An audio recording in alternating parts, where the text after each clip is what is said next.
gente começar a conversar sobre a síndrome de burnout, eu quero contar uma historinha para vocês. Certa feita, num vilarejo, tinha um lenhador. Ele trabalhava afinco na derrubagem das árvores lá, né? Era o seu trabalho. Ele foi um dia trabalhar, trabalhou. Naquele dia ele derrubou 20 árvores. Foi para casa todo satisfeito, todo orgulhoso de si, do empenho, do esforço, do trabalho.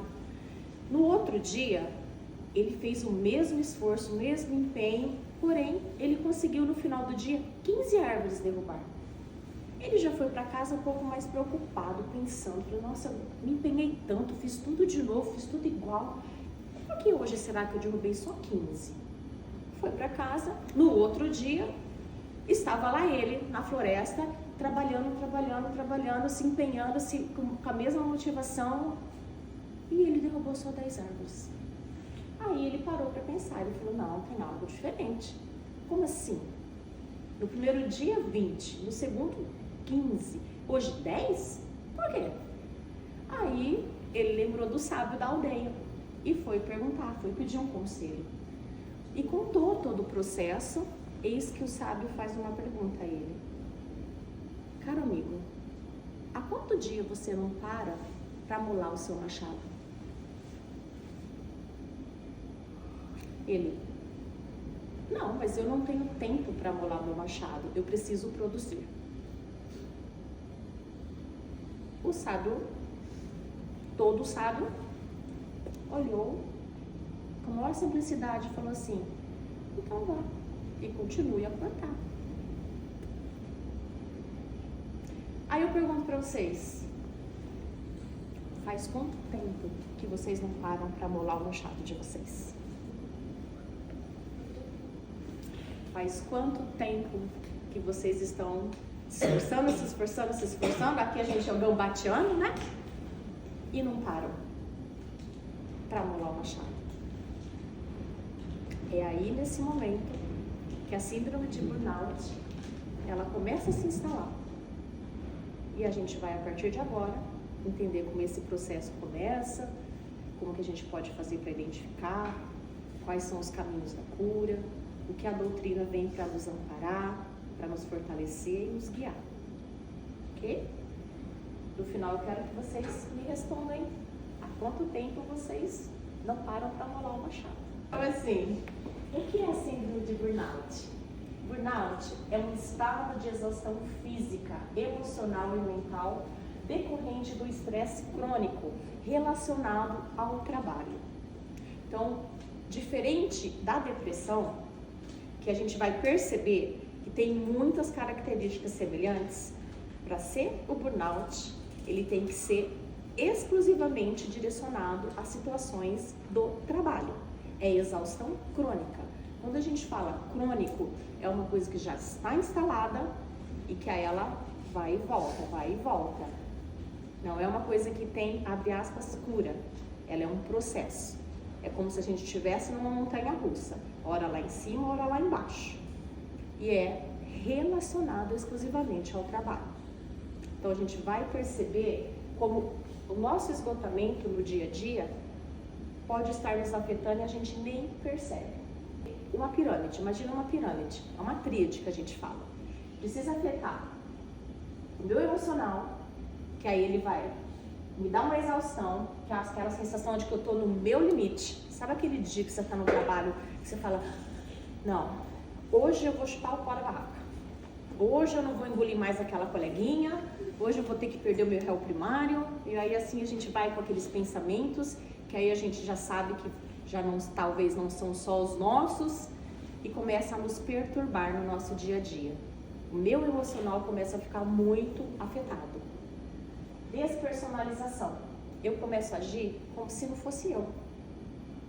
Eu começo a ficar irritado por qualquer coisa, eu não tenho mais tolerância para algumas coisas.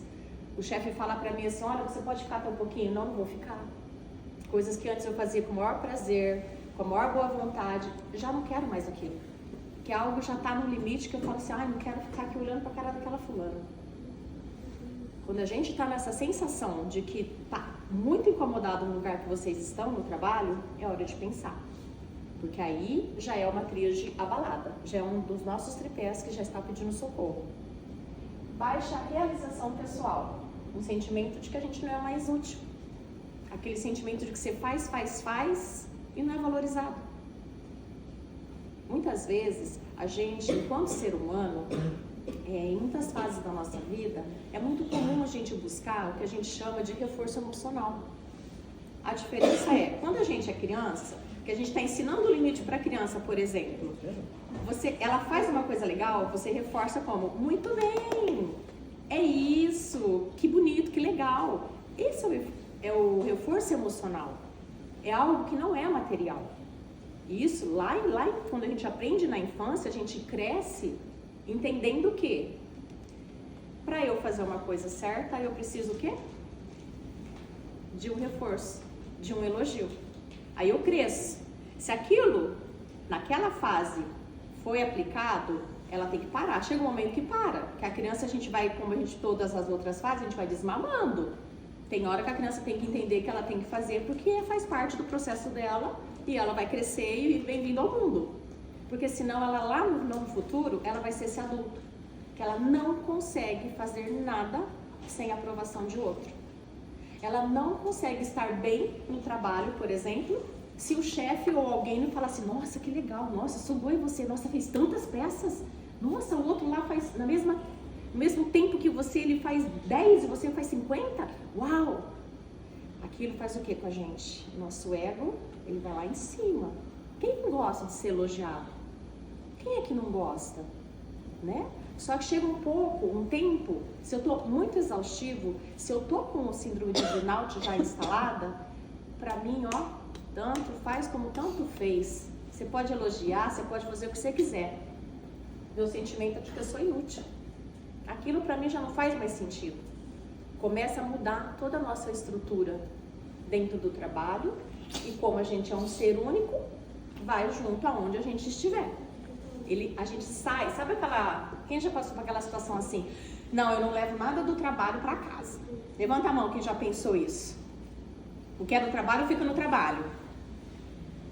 Quem já pensou assim? Mas aí na prática a gente consegue todos os dias os problemas do trabalho deixar lá no trabalho? Claro que não. Tá tudo bem? Tá. Mas a gente precisa estar bem para que isso fique bem. E como é que então isso acontece? Kef? Eu fui pesquisar lá no Livro dos Espíritos, ó. E aí no capítulo 3 tem um título, Lei do Trabalho. A necessidade, pergunta 674. A necessidade do trabalho é uma lei da natureza? A resposta dos Espíritos. O trabalho é uma lei natural. Por isso mesmo é uma necessidade. E a civilização obriga o homem a trabalhar mais porque aumenta suas necessidades e seus prazeres. Ou seja, eu paro para molar o meu machado? Não. Mas ele também continua aqui, ó. Pergunta 683, no tema limite do trabalho, repouso. Qual é o limite do trabalho? Resposta. Até onde podemos ir, né? Até onde podemos ir? A resposta. O limite das forças. Do resto, Deus deixa o homem livre. Ou seja, eu tenho que ir até aonde o meu corpo aguenta. Mais que isso, Deus, com a sua bondade e misericórdia, nos deu livre-arbítrio, eu faço o que eu quiser. Então, se eu não regulo trabalho, se essa minha tríade aqui não está alinhada, se o meu mental, o meu emocional e o meu corpo físico não está alinhado, vai dar um desajuste. E isso, na linguagem terrena, tem nome, síndrome de burnout. A gente fala nas 3 fases. A primeira fase é a fase 1, esgotamento físico. Quando a gente começa a perceber que tem algo que não está legal.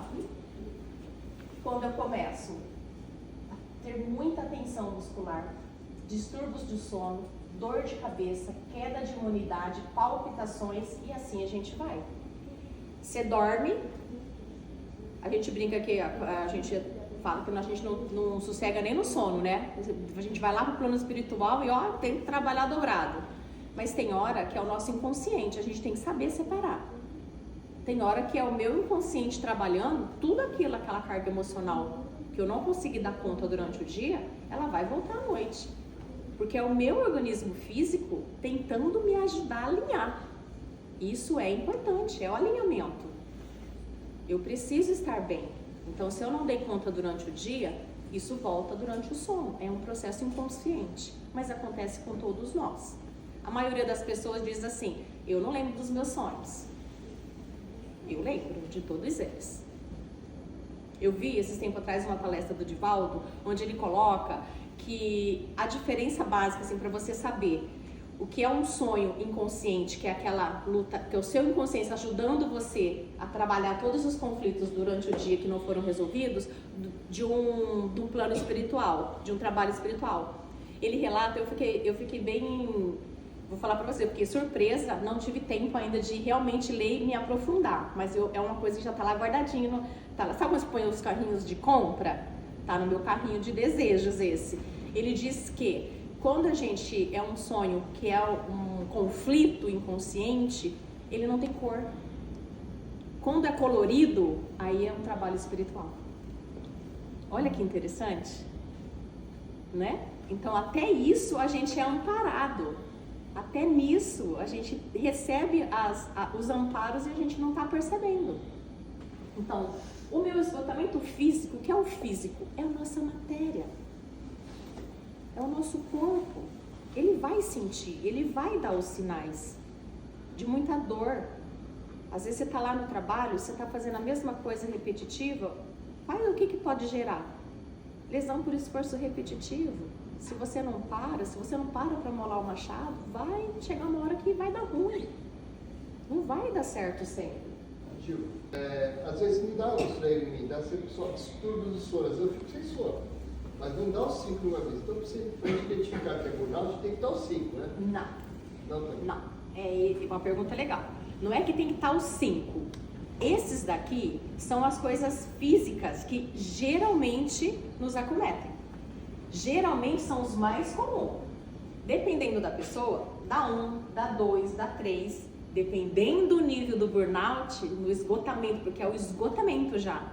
Aí a pessoa, em algum momento, ela vai apresentar esses 5. Às vezes, André, você até apresenta, só que você fixa só no sono. Ok. A gente talvez você vai se enquadrar nos outros pilares. Esgotamento emocional. Eu começo a ficar irritado, eu começo a sentir muita culpa, porque eu não estou dando conta daquela mesma carga que eu sempre dei. Eu começo a me desmotivar, eu não tenho mais o mesmo ânimo para ir trabalhar. Eu não quero mais ir trabalhar. Eu começo a chorar com facilidade. Em muitos casos, e isso é fato real, em muitos casos as pessoas estão tão esgotadas que durante o próprio turno, o próprio horário de trabalho, ela vai para o banheiro chorar. Que é uma forma de autorregulação que a gente chama. Ou vai para o banheiro, sabe aquelas pessoas que vivem, que fogem o tempo inteiro indo para o banheiro? É fuga. Quando a gente sai daquele lugar, abre aspas, que é a nossa obrigação, é a nossa tarefa, por que eu estou fugindo dela? Sabe quando a gente é convidado para vir na palestra? Aí a gente hoje eu não vou. Hoje está muito frio. Então a gente vai fugindo. Por quê? Porque a gente sabe que aquilo que a gente precisa enfrentar, às vezes ele vai doer um pouco, e às vezes eu não estou preparada ainda para essa dor. E às vezes, muitas das vezes, eu não sei nem que dor é essa. O que eu vou encontrar na casa espírita? O que eu vou encontrar? O que eu vou ganhar se eu for lá assistir uma palestra, tomar um passe? Entende? Então a gente começa, aqui entra naquilo que a gente viu no outro slide, a despersonalização. Você parece que não é você. Coisas que você fazia antes você não quer fazer mais, comportamentos que você não tinha, você começa a ter, começa a ficar apático com as coisas do trabalho, de qualquer jeito a gente faz. Então, e a gente fica muito sensível com tudo isso. A gente não acha um equilíbrio, é difícil. O esgotamento mental, o espiritual, esse é o ponto em que a pessoa diz, eu não sinto mais nada, eu estou indiferente. Sabe quando a gente pensa assim, eu vou chutar o pau da barraca? É esse estágio. Que aí pra mim, ó, já deu. Só que aí esse já deu, em vez de eu me centrar e realmente respirar e falar, bom, se já deu, o que é que eu preciso fazer? A gente não sabe que a gente tem um livre-arbítrio? Se estou num lugar que está me causando sofrimento, que eu não quero estar, que eu durmo já pensando, meu Deus, eu tenho que acordar daqui mais um dia. Sabe quando você dorme já pensando no que você vai fazer no outro dia, e aquela pessoa que você vai encontrar, e aquela coisa que você não quer fazer, e aquela rotina que você não quer seguir, mas você tem que ir. Você tem que ser forte. Aqui no Japão, o mais comum é as jornadas muito extensas de trabalho, os turnos alternados. Só dos turnos alternados, ele já dá um tic-toc aí, um beregadé aí no sono da gente. Não tem como você deixar um sono regulado, trabalhando em 2 horários, em 3 horários. Gente, humanamente impossível. Muitas pessoas recorrem ao que nessa fase? Aos médicos, para tomar um remédio para dormir. Por quê? Porque o sono, ele é onde a gente recarrega a nossa energia para o dia seguinte. O sono não acumula. Aquele dia que a gente conversou sobre depressão, a gente falou sobre isso. Se eu tô cansada, eu preciso descansar hoje. Não adianta hoje eu ir dormir 2 horas da manhã, acordar às 5. Ah não, amanhã eu consigo dormir mais cedo. Não, amanhã você dorme mais cedo, mas você vai se recuperar para aquele dia. O outro sono já foi. Alguma parte do seu corpo vai sentir. A gente não dá para economizar sono para outro dia. O descanso, ele é diário. Por isso que é carga diária de trabalho, não é? Todos nós temos uma carga de trabalho. A minha jornada é de segunda a sexta. Turnos alternados, mas assim, dentro do horário comercial. Tem muitas pessoas, como o tio André, que é um alto e baixo aí, e hora dorme, hora não dorme, tá acordado ainda, vai dormir. É assim. Porque tem hora que a gente não consegue se encontrar nesse sono, a gente não consegue ter uma rotina de sono. E sem rotina, o ser humano não funciona. A rotina, ela é imprescindível para a nossa vida, em qualquer área. Para a gente se autorregular no trabalho, eu preciso de uma rotina. Quer ver um exemplo? Pensa assim, vocês agora numa situação que você tinha uma coisa planejada já para o dia. Todos trabalham onde? Todos trabalham em fábrica? Não. Quem trabalha em fábrica? Quem não trabalha em fábrica? A rotina de vocês, mesmo quem trabalha em fábrica e quem não trabalha em fábrica, vocês têm um planejamento, não tem? Tanto você chegando na fábrica ou quando você chega quer onde vocês trabalham, vocês têm um planejamento do dia. É o que vai acontecer naquele dia. Se vai acontecer aquilo, a gente já não sabe. Mas quando muda alguma coisa muito assim, vira uma chavinha, um 380, você fala, ó, sabe aquelas peças lá, você fez todo aquele caminho, você preparou tudo. Não, agora não é essa peça, mãe, troca. Qual que é a nossa primeira reação? Não acontece não, né? Vem um estresse, vem uma energia que a vontade, se a gente fosse seguir o nosso instinto animal, qual a primeira coisa que a gente faria? Bate a mão em tudo, joga tudo. Por quê? A gente vai descarregar a nossa raiva, porque o primeiro sentimento que vem é a raiva. E aí é o importante, a gente vai falar sobre isso, de nomear as nossas emoções, de entender o que acontece com a gente. Eu tô com raiva, mas aí eu tenho que engolir, porque não posso, né? Não posso chorar, não posso gritar aqui, não posso falar nada coisa feia, porque eu tenho, além de tudo, uma responsabilidade social. O trabalho é uma responsabilidade social e nos exige muito disso. É dele que a gente traz o nosso sustento. Tá lá, eu acabei de falar, ele é uma lei natural da vida. Tá aqui no livro dos Espíritos. Mas o quanto eu estou aproveitando disso? E ele já nos falou também, o limite é até o seu corpo aguentar. Começa a entender, a gente começa a refletir as ações do espírito sobre o nosso corpo. Segundo a doutrina espírita, o espírito influencia o corpo através do perispírito e vice-versa. Quando a alma está em sofrimento prolongado, isso repercute na matéria. Resumindo, é o que a gente falou até agora. Se aquela minha tríade lá, se os meus pilares emocional, físico e espiritual não estão alinhados, a minha alma já está me dando sinais de cansaço, aquelas coisas aquelas sensações, aquelas percepções que eu não estou entendendo porque está acontecendo. Nossa, eu tenho uma vontade de ir, mas eu não quero ir. Parece que tem uma força me empurrando, mas outra força me puxando. Já são as nossas lutas espirituais. Já é o nosso perispírito agindo na nossa matéria. O nosso corpo já está dando sinais de que tem algo errado. E por que a gente não para amolar o machado? Por quê? Essa é a pergunta que a gente tem que se fazer o tempo inteiro.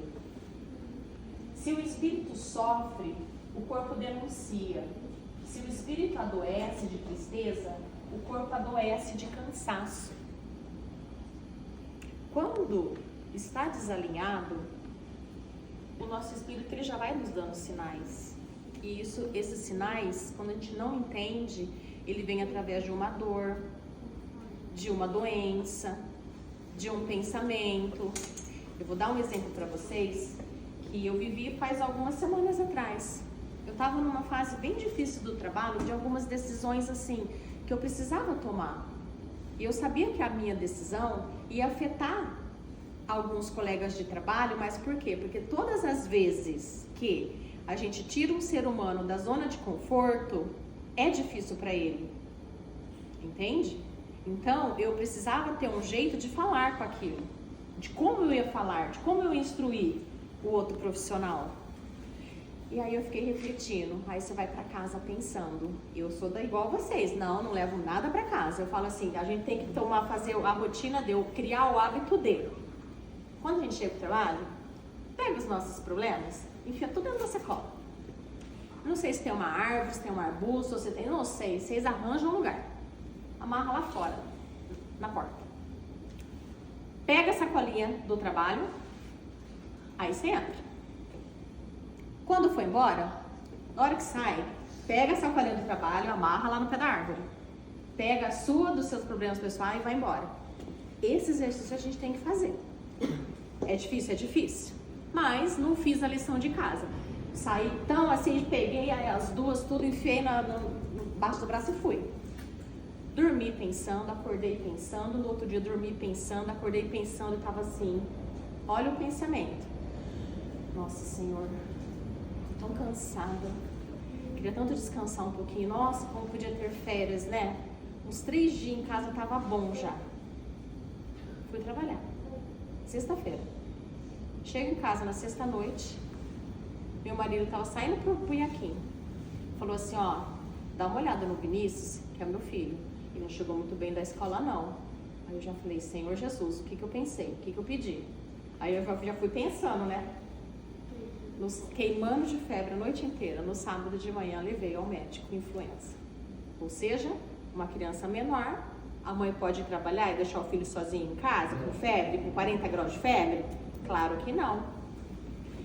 Pedis e obtereis. Ou seja, gente, a gente recebe aquilo que a gente atrai. Eu pedi para o meu filho ficar doente? Eu pedi para eu tomar um susto desse? Não, o que eu pedi? Uns dias de descanso. Na praia, né? Não é? Mas como eu sou indisciplinada, eu vou contar outro caso para vocês.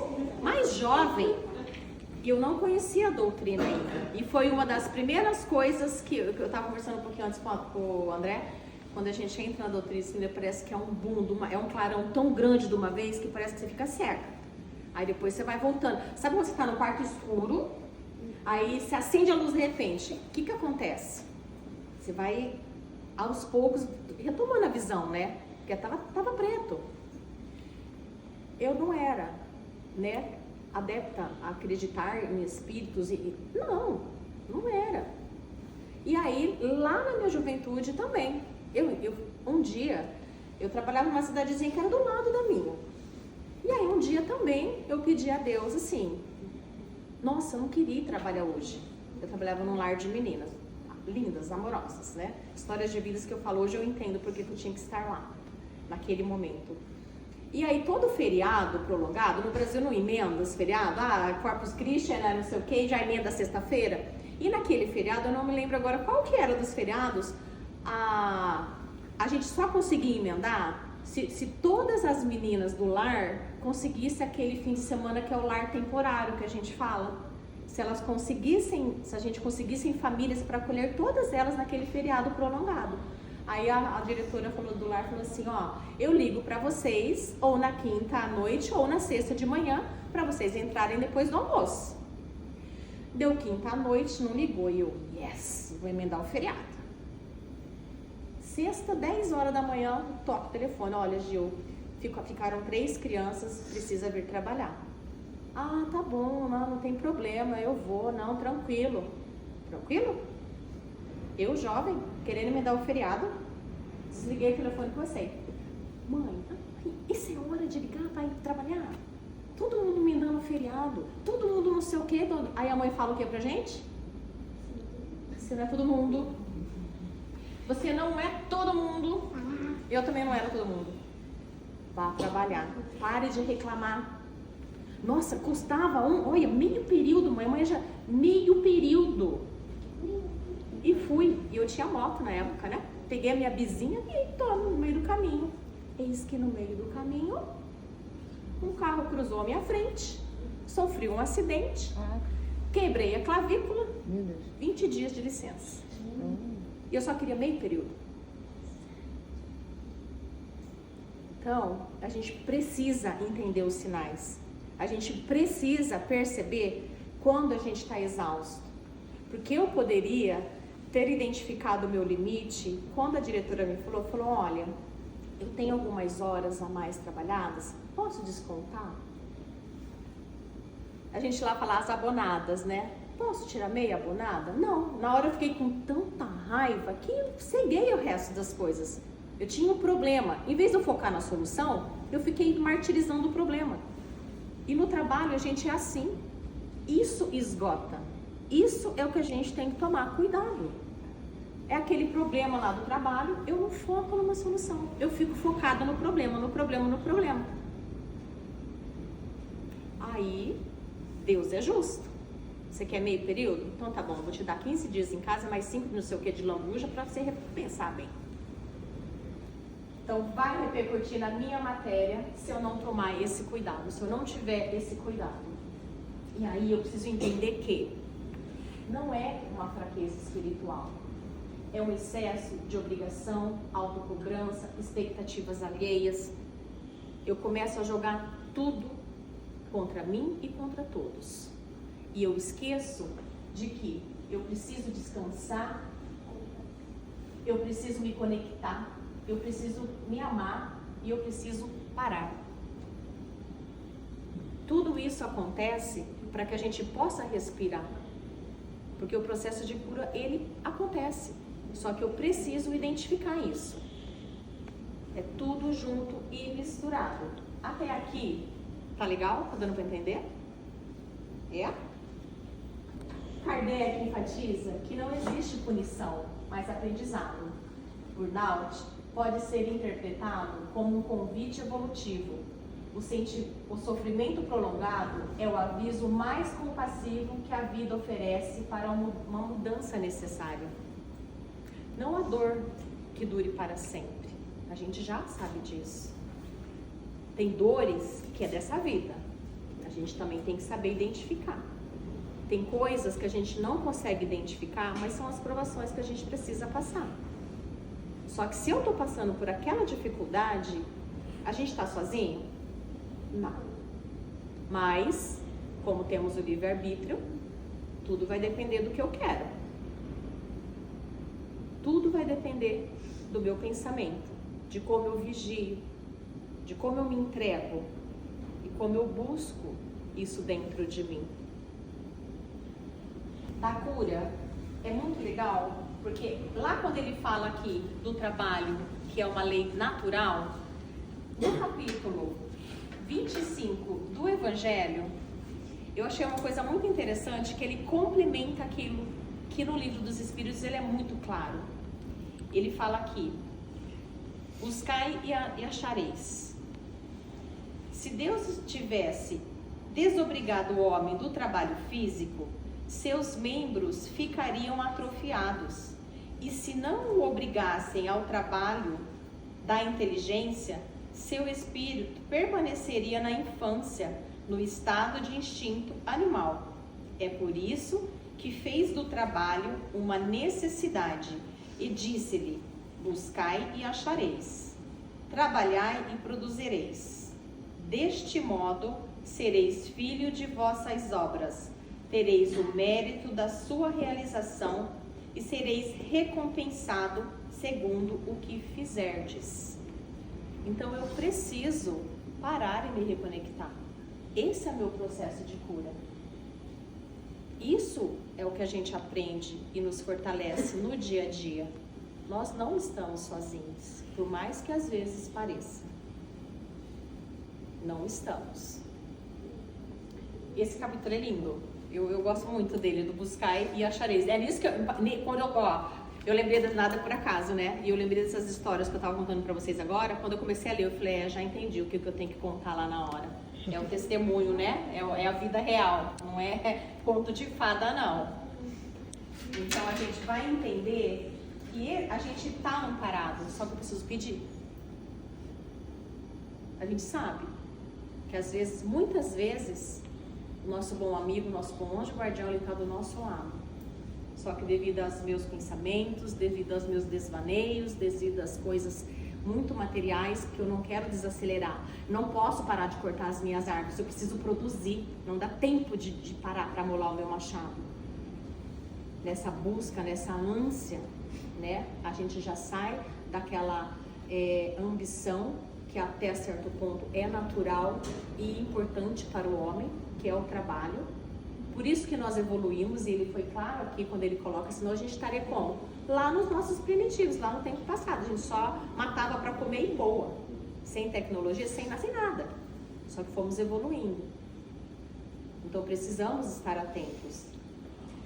Eu preciso regular o meu sono, viu, tio André? Rotina de sono. Aqui, se a gente não consegue com a quantidade por enquanto, a gente tem que fazer a prioridade pela qualidade.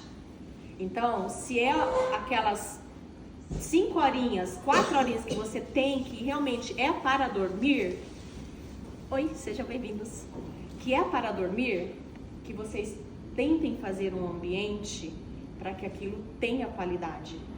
Lembra que eu falei? O sono ele não acumula para outro dia, você tem que descansar no dia. E qual a diferença? Vocês já sentiram a diferença assim? Eu trabalho muito com a parte mental, vamos dizer assim. Então, o meu desgaste no dia a dia no trabalho, eu não vou dizer para vocês que ele é físico. Tem uma coisa ou outra que eu pego uma criança ou outra, que eu tenho que erguer uma criança ou outra, mas o meu dia, a base do meu desgaste, ele é mental. Então, às vezes, se eu não me policio, nem se eu dormir uma noite bem dormida, eu não descanso. Porque uma coisa é você tá com o corpo cansado, sabe quando você vai mudar, ou você vai mudar, você pega o móvel, faz o negócio, você tá aquela agitação e vai. Nossa, você chega em casa, você deita no sofá, ai, como é gostoso aquele primeiro soninho no sofá, não é? Aí você descansa, o corpo descansa, porque era um desgaste físico, é da matéria, então precisa descansar. Então essa pausa tem que ser real. Não dá, eu vou fingir que eu dormi. Não, você tem que ter a rotina regular. Tem que realmente parar. Organização, limites. Você tem que ter limite. Lembra que ele colocou lá no livro dos Espíritos? Até onde? Até onde seu corpo aguenta. Se você não se dá esse limite, o que Deus coloca aqui? É o livre-arbítrio, a escolha é sua. A partir daí, a escolha é sua. Até aqui eu te amparo. Depois disso, você que lute. E aí lutar também é importante. Terapia, buscar ajuda de um profissional. Porque você identificar, às vezes você percebe, mas você não sabe o que faz. Você não tem com quem falar, você não tem com quem conversar. Então precisa buscar ajuda profissional, né? Um psicólogo é a melhor indicação. Se o psicólogo percebe que é além, ele vai ajudar, vai pedir a intervenção do médico psiquiatra. Por quê? Porque ele que vai entrar com uma medicação. Porque se é algo material, se eu estou desregulada, o meu corpo físico está desregulado, tem coisas que o meu cérebro já não produz tantos hormônios. Depois dos 40 mais, assim que é o meu caso, pior ainda. A gente tudo que é suplemento a gente está querendo, né? Agora, outro dia eu li uma matéria que agora tudo, a moda agora é proteína. Tudo tem que ter proteína, mas tudo com excesso faz mal. Então eu preciso de uma medicação para me ajudar a produzir um hormônio de bem-estar, de saciedade, de alegria que o meu corpo já não está produzindo mais. Por isso que o psicólogo às vezes fala, olha, eu preciso que você vá para um psiquiatra.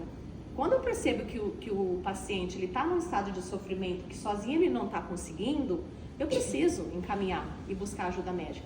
Porque o psicólogo, ele não pode medicar. Desconfie se algum colega por aí falar para vocês tomarem alguma medicação. Olha, assim, eu sou suspeita porque já tem linhas da psicologia que elas são adeptas realmente a florais, mas eu particularmente não. Eu prefiro ainda o raiz. Eu falei, não, você vai lá no médico que aí ele já vai...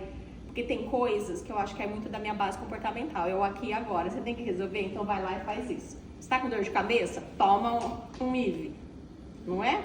Toma uma dipirona. No Brasil a gente toca dipirona em tudo. É assim, é no aqui e agora. Então a gente precisa buscar essa ajuda. Perdão. A gente precisa. Deixa eu ver. Vou ver na sala. Precisa pedir ajuda. É um processo, só que esse é um fato difícil. Quem sente isso, geralmente não aceita.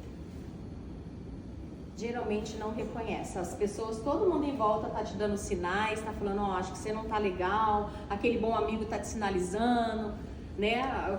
O nosso mentor não chega na gente, ele vai usar o outro colega para chegar e a gente não escuta. Então a gente precisa pedir ajuda e reconhecer quando a nossa energia está baixando. Sabe quando está acabando a bateria? E olha que gozado. Quando acaba a bateria do nosso celular, o que a gente rapidamente faz? Coloca para carregar. E por que a gente não faz isso com a gente? Eu acho que nas próximas gerações Deus vai fazer a gente com conector, então, porque aí a gente precisa parar para se reconectar. Já pensou? A gente com plug, sendo plugado? O mundo evoluirá, eu não sei daqui para frente, porque Deus está dando todas as oportunidades e a gente não para. Daqui a um tempo, como é que vai ser o ser humano? Para ele parar um pouco, para ele amolar o machado. Como é que vai fazer para dar essa parada? Perigoso, né? Diminuir carga de tarefas. Aí que tá. Eu tô afim de abrir mão do meu zangueô? Eu posso, porque aí a gente já começa assim, não, querer não é poder. Olha onde a gente já se perde. Não, bem que eu queria trabalhar, mas eu não posso, porque eu tenho tal conta, tal conta, tal conta. Perdido. Sem rotina, sem planejamento, sem rota.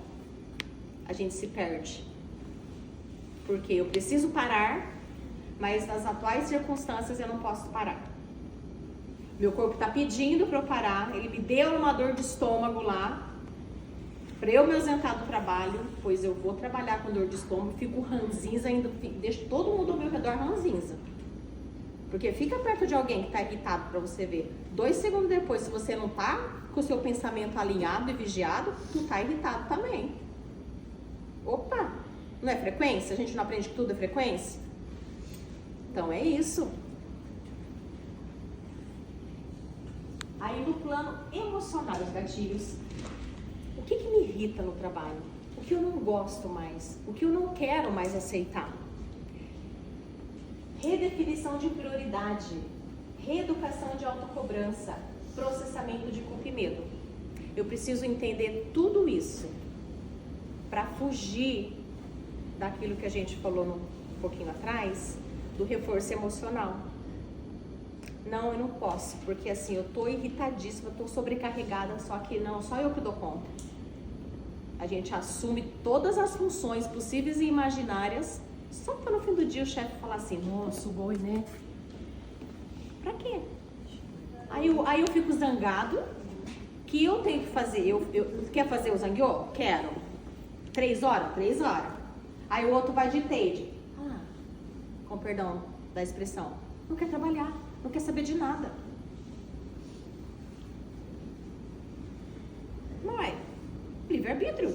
Perguntou para os dois, você quer zangueô? Quero. Não quer? Não quero. Acabou. Esse é o limite. Aquele lá reconheceu o limite dele. A gente não tem nada a ver com a vida do coleguinha. O processo de evolução espiritual é único, é íntimo. A reforma é íntima. Cada um com cada um, cada qual com seu quadrado.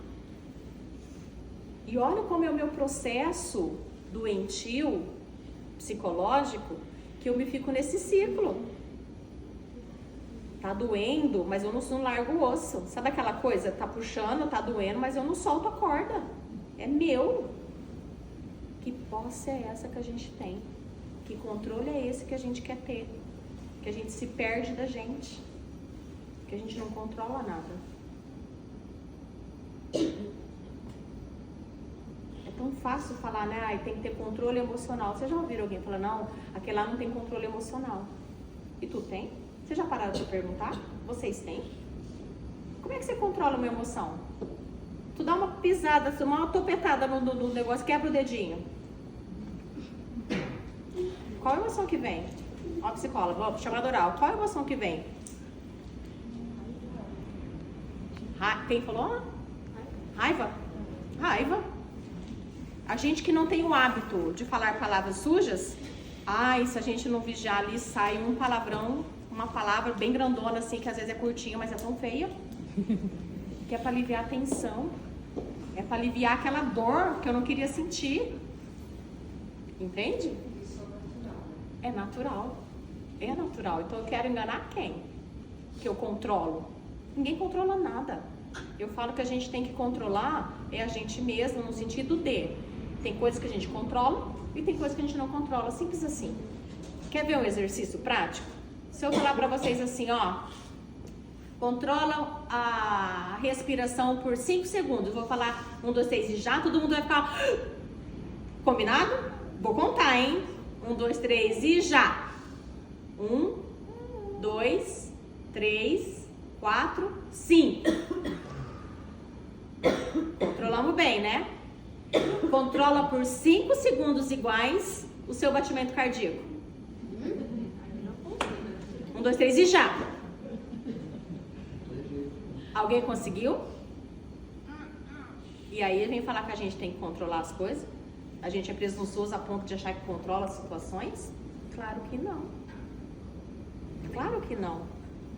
Então eu preciso compreender que o meu emocional é uma estrutura poderosa e vai influenciar em todas as minhas ações. Espírita, a prece diária.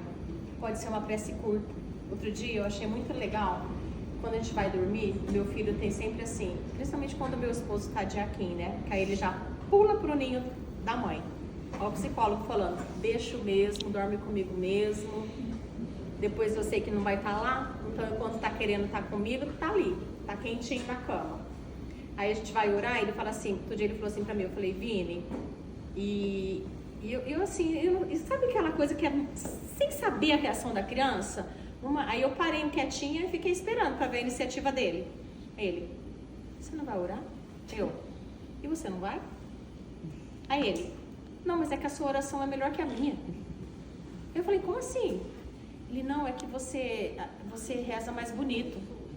Aí eu falei, fingindo que eu não estava entendendo. Eu falei, filho, seguinte, a oração, ela é uma prece que sai do seu coração.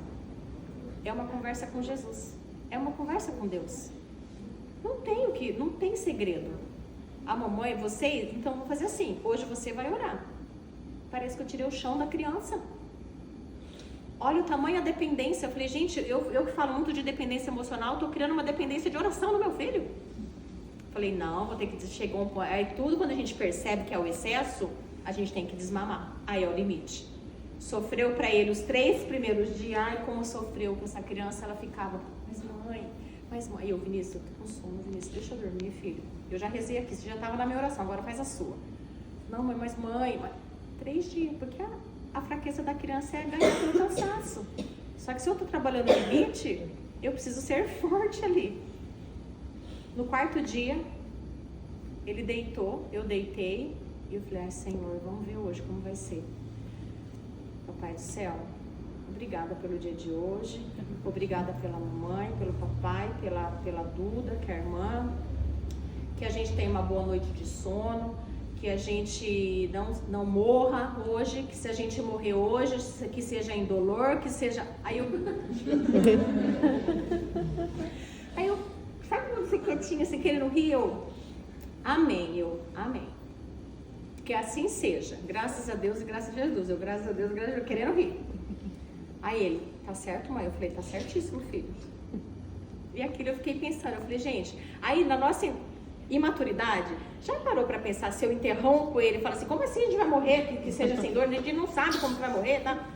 Porque seria o meu primeiro impulso, porque eu vou falar, foi isso aqui, ó, pra eu não interromper a oração dele. Só que eu perco todo um trabalho. Se eu acabei de ensinar que a prece, ela é curta e ela tem que ser sincera, ela é do coração, como é que eu vou falar que é errada? Não é? Todos os dias ele ora e por enquanto ele está pedindo pra gente que se a gente morrer aquela noite, que a gente morra sem dor. É natural. Porque a fase que ele tá, aí que é legal, a fase que ele tá é sendo trabalhado o luto. Ele tá saindo da transição da infância para pré-adolescência. É um luto que ele já vai viver. Então tudo ao redor dele é o abandono. Então tudo relacionado à morte, ele morre de medo. A ausência, entende? Então é muito legal isso daí, mas ele rezou. E eu achei muito engraçado. Então essa prece, gente, ela é nossa, é única.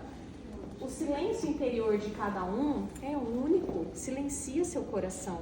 Deu angústia lá no local de trabalho? Vá pro banheiro, mas sem ser aquele movimento de fuga, como a gente viu. Vá fazer uma oração. Porque tem hora que a energia que a gente ela tá tão pesada que a gente não consegue nem rezar direito, a gente não consegue se concentrar. Eu não sei se já aconteceu com vocês, mas comigo já aconteceu de eu entrar num ambiente e de eu perceber as coisas assim que a gente já fica meio perturbado. Você não consegue completar uma oração, um pensamento, um raciocínio, aí você fala, vigiai e orai. Aí você tem que se elevar e às vezes tem que sair daquele ambiente, porque senão você não dá conta.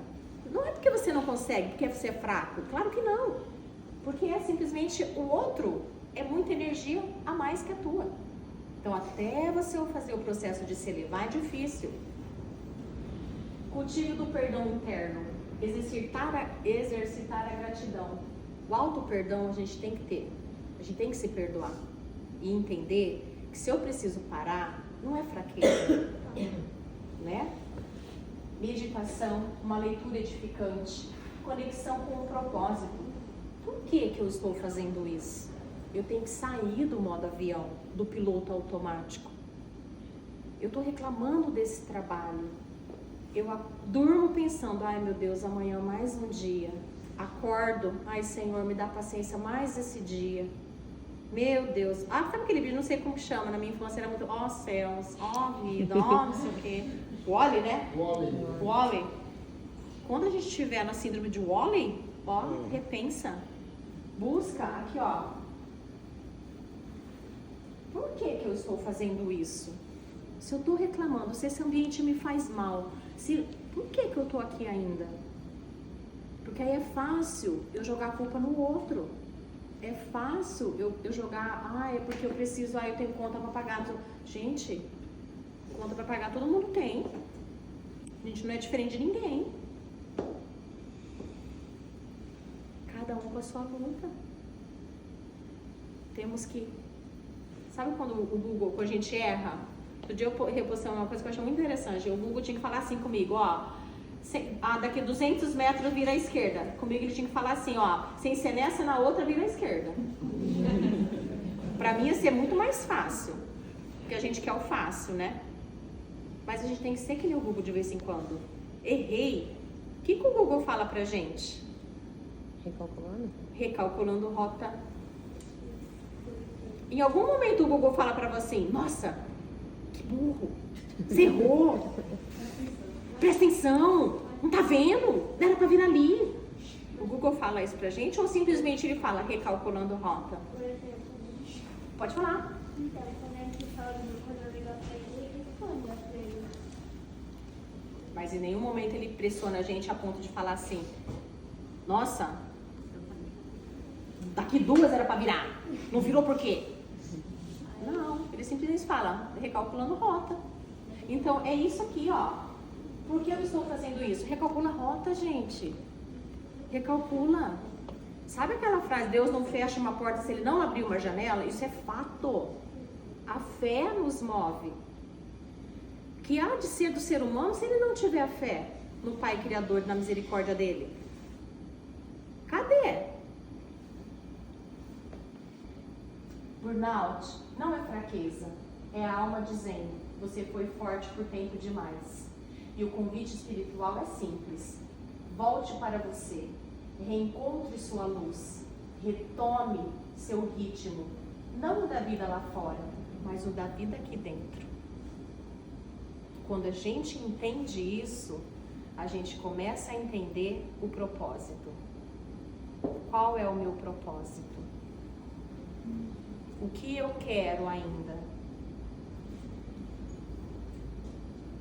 Quando eu tomei a decisão de voltar para o Japão com a minha família, eu ouvi da minha mãe uma frase que eu precisei elaborar muito, muito, muito.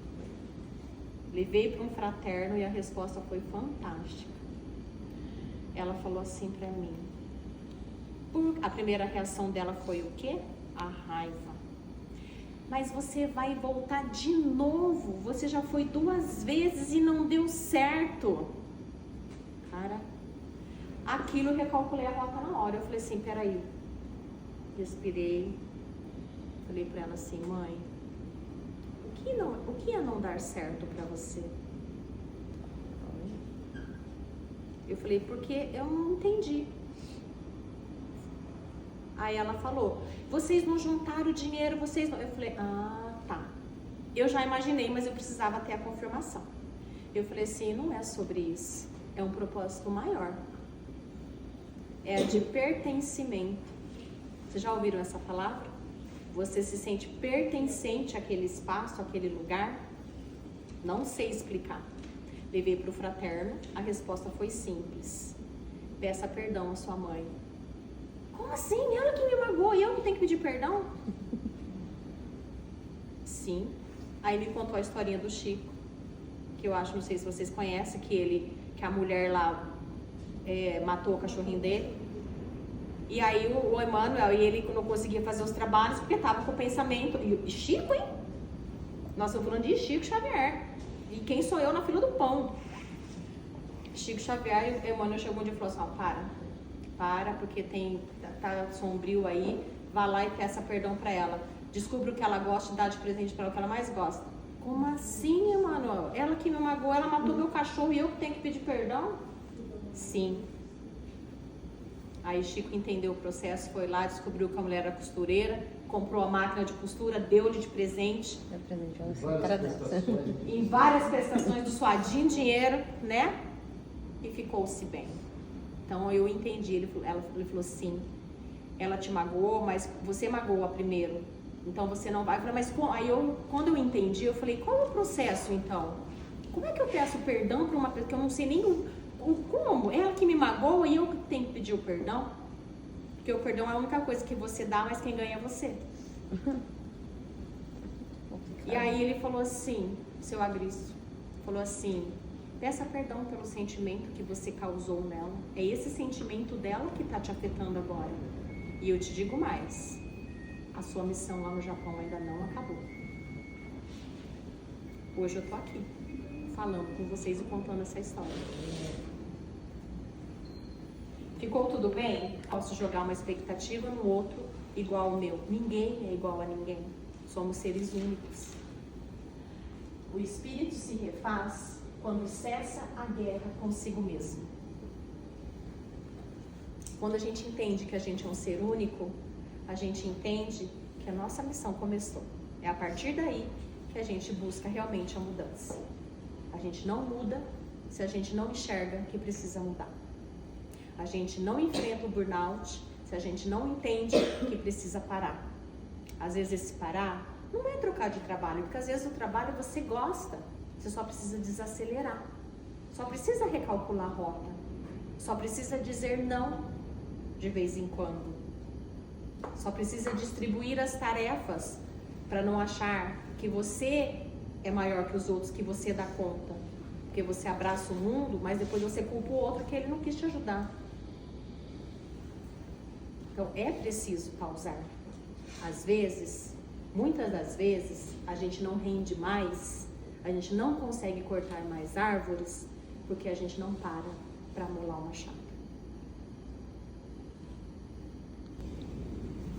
Eu espero, de verdade, que eu tenha conseguido apresentar para vocês o que é essa síndrome, o quanto ela causa sofrimento, o quanto ela confunde com outras patologias, mas no fundo, todas elas têm uma única missão, é fazer a gente parar, refletir e recalcular a rota, quantas e tantas vezes forem necessárias.